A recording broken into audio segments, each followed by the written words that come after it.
Mire, sobre el tema del decreto 130 hay mucho debate y muchos argumentos por parte del gobierno. Y yo tengo que reconocer que no me consta que se haya procedido a hacer reavalúos en base a este decreto. No me consta que se hayan rematado propiedades de gente que deba impuesto de inmueble. Pero eso es una parte de la verdad, esa no es toda la verdad. La propiedad privada no solo implica el uso y disfrute del bien, sino también la libre disposición de la misma. Y estamos hablando de que en caso de deuda de impuesto de inmueble, el Código Fiscal de manera clara, taxativa, tajante, indica que cualquier tipo de transacción que implique un traspaso, ya sea venta, donación, permuta o una sucesión, requiere un pagisalvo de ese impuesto de inmueble expedido por la Dirección General de Ingresos. Entonces, aunque de manera directa no haya una expropiación, no haya un juicio de cobro coactivo, un impuesto alto, como el que tenemos en Panamá, que es el más alto del hemisferio, y una base del cálculo de la base imponible, una forma de cálculo de la base imponible, que es totalmente arbitraria, que es totalmente subjetiva, puede llevar a que una persona que por las razones que sea no paga el impuesto de inmuebles, puede ser por ignorancia o puede ser porque no tiene los medios económicos para pagarlo, se vea despojado de su propiedad. Repito, no a través de un proceso de cobro coactivo, pero sí a través de uno de los elementos de la propiedad privada, que es la libre disposición. Y ante la falta de un pagisalvo, ni siquiera puede cerrar una escritura pública, porque el Código Fiscal le impone la obligación a los notarios, antes de cerrar una escritura, de que se haga constar el pagisalvo de inmueble. Mucho menos inscribir esa transacción, ese traspaso de la propiedad en el registro público. Eso es un tema que no se ha abordado por parte de las autoridades y yo sí creo que vale la pena mencionarlo. Otro de los temas que se ha mencionado o que guarda relación con esto es que esto viene desde mucho tiempo atrás, y es cierto.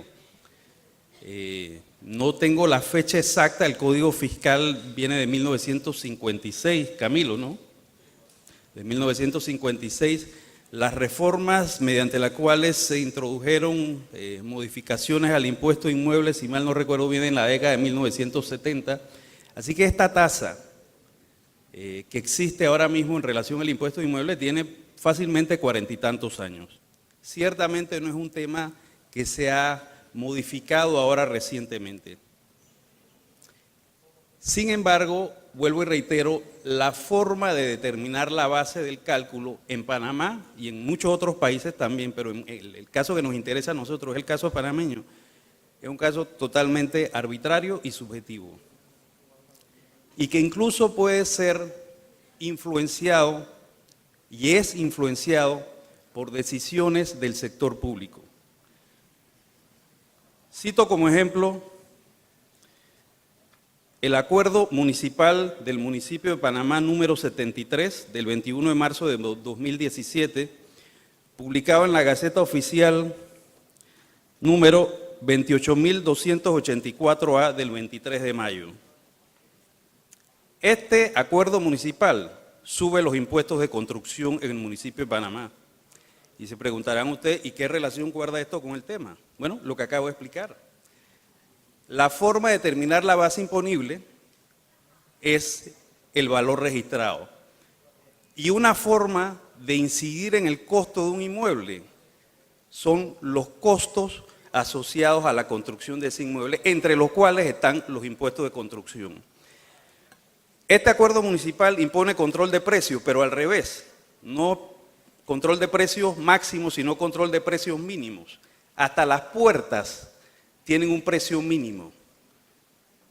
Si usted consigue una puerta por debajo del precio que establece este acuerdo municipal, no importa. El acuerdo dice que el valor de esas mejoras tiene que tasarse de acuerdo a estos precios mínimos establecidos en el acuerdo. Obviamente eso tiene una influencia en el costo de las mejoras. Y si ustedes se fijan, de hace unos 12 años para acá, el costo de un apartamento en Panamá se ha disparado de una manera tremenda, que todos los pueden ver.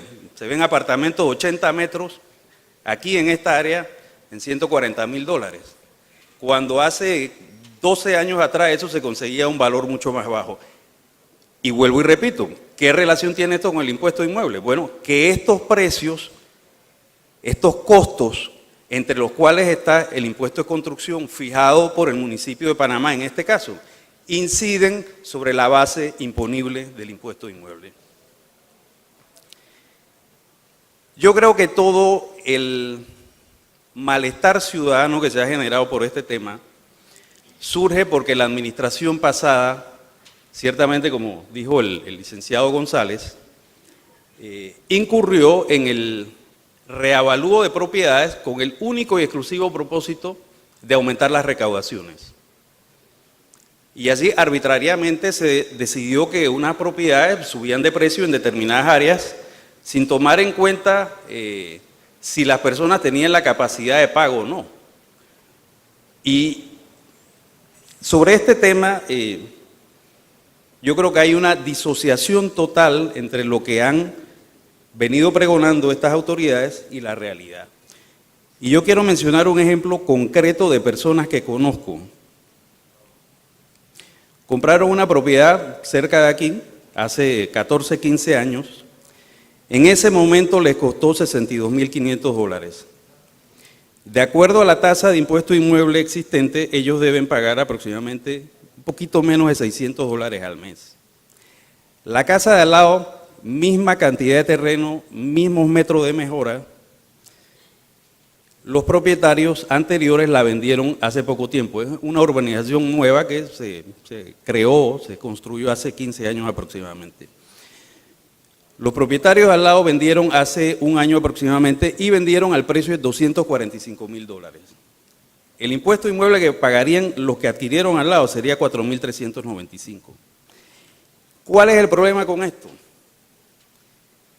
Que las personas que yo conozco, que son amigos míos de hace mucho tiempo, tienen la preocupación de que si hay un reavalúo, de acuerdo al valor de la propiedad al lado, que según los criterios de la DGI es el valor de mercado para el área, ellos no tendrían la capacidad de asumir ese impuesto.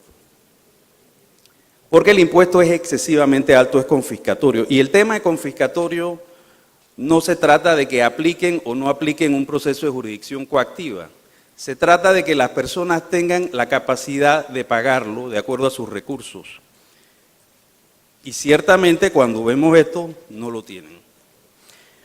Yo creo que lo que nosotros debemos buscar en Panamá es, y esto es básico, y aquí hago el llamado, veo que hay 2 diputados en la mesa, que establezcamos un mecanismo en que la base del cálculo del impuesto sea totalmente objetiva y esté disociada de la depredación fiscal de algunos gobiernos y funcionarios.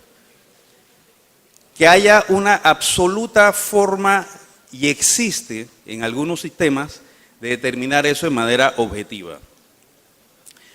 Yo estuve leyendo el proyecto de ley 43, yo le hice algunas observaciones a las personas que lo manejaron, a la diputada Zulay, y yo creo que el proyecto puede ser mejorado. Pero el proyecto por primera vez introduce en Panamá una forma objetiva del cálculo, y es establecer una serie de variables que van a ser aplicadas a cada propiedad.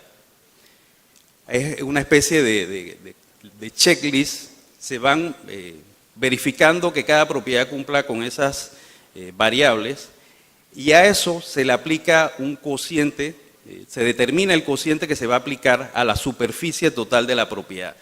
Esto puede aplicarse incluso a apartamentos, a la superficie total del apartamento, y de esa forma nosotros tendríamos una forma totalmente objetiva del cálculo de la base imponible que no dependería en absoluto del criterio discrecional de un funcionario o de las apetencias recaudatorias de un gobierno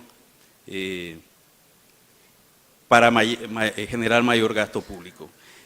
Y finalmente, yo creo también que esta es parte de las reformas fiscales que deben llevarse a cabo en Panamá, no solo en materia de impuestos inmuebles, sino también en materia de otros impuestos, que no haya contradicciones entre diversas normas legales y que podamos, como ciudadanos, contribuir al desarrollo del país de una manera que no sea un atentado al bolsillo de los ciudadanos.